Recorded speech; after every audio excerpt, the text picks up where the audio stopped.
Play brings people together.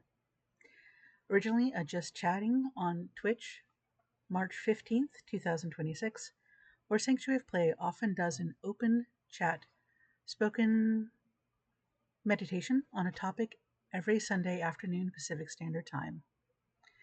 Sanctuary of Play is a virtual church with the joyful mission that play is a sacred gift and an innate part of our natures which should be celebrated. We feel play is a basic need like sleep, food and water, shelter, and community. Like those practices, play is good for us, has a purpose, and can be expressed in many ways. We're going to talk about play and encourage play in our lives. Our mission and values are on our website. Let's get into the chat. I love how social play can be. I love how play can make being together easier and better. How do I love play being gregarious? Let me count the ways. I love how a crowd of strangers can become a crowd of people being together. There are tailgate parties before games, where an open festival and feast happens.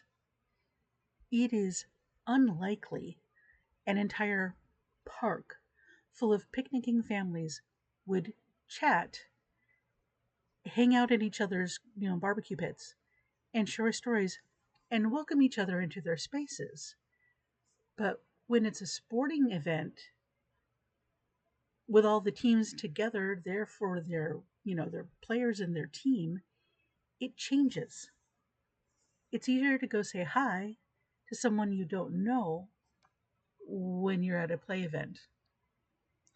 And concerts. There are some creators, groups, and musicians where being their fan comes with a thriving community of enthusiastic people you have at least one thing in common with. If you haven't heard of the BTS Army, or the way fan groups work in K-pop in general, you're in for a treat. You should go look at them. Music affiliation groups can have worldwide reach. That is a lot of togetherness. There are a ton more examples, but I want to enthuse about other ways that I love play.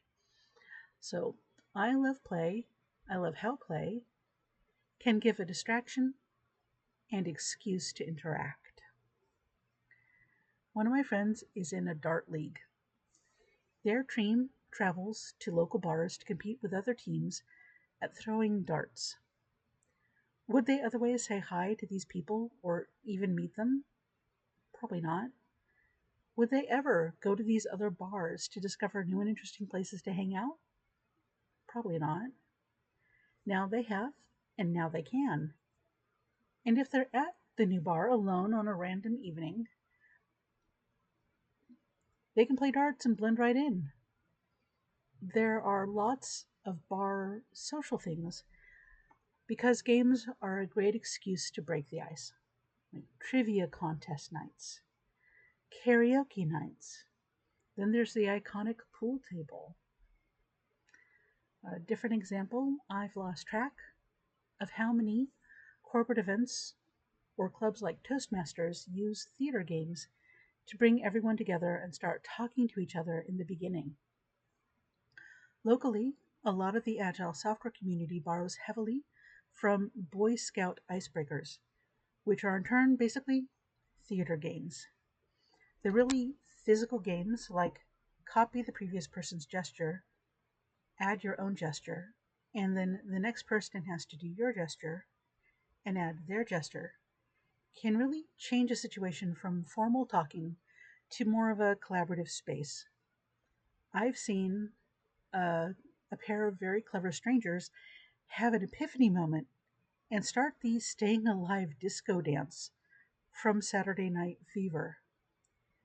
People kept adding dance moves until the intro ran into somebody who didn't know what was going on, which is still an opportunity to talk about things afterwards.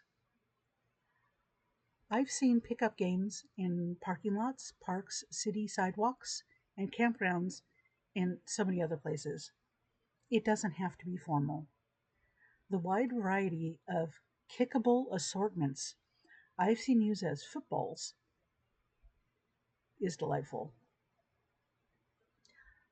I love how organized play can help make a single solid connection that is more intense, intentional, or intimate that you can easily get in some other activities.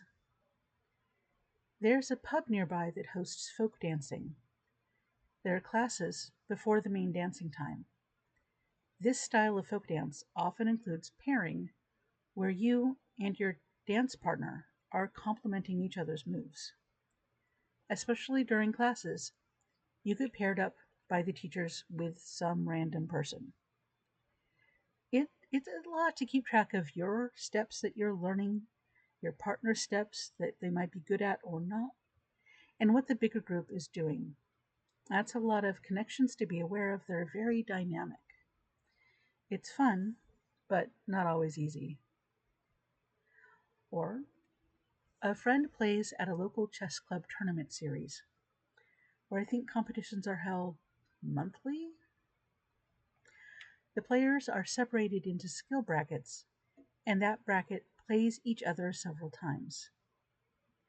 The friend gets a lot of time with the 3 or 4 other players, not only playing each one directly, but also getting to study their demeanor and style. This is different than a purely social mahjong game that I was in yesterday that I'll talk about later. The ongoing club standings and the competition part of it makes it more likely to get intense. Over time, my friend has developed some opinions of the club members as people, as competitors, and as skillful chess players in a format that my friend wouldn't be able to experience in casual everyday life. I love how play can get you to know new people and understand their personalities and help you meet them halfway. In a happy coincidence, after I'd already decided on today's topic, I was invited to a game day to help some friends of friends get over the early stumbling blocks to play Mahjong. They had tried to read the rules, but there's 1 or 2 things that are just really easier to pick up when somebody's there to tell you when it applies. I didn't know these people. They had no idea who I was. But by the end of the 5th game, when he called it for the night, I had a pretty solid first impression of how brash or protective or alternatingly both somebody was. Um, who was fast to act and who was more thoughtful, who could switch ideas, and who had a harder time letting go or was more dedicated to their concept and stuck to their plan against pressure, and learned how each of us dealt with disappointment and success. That's a lot.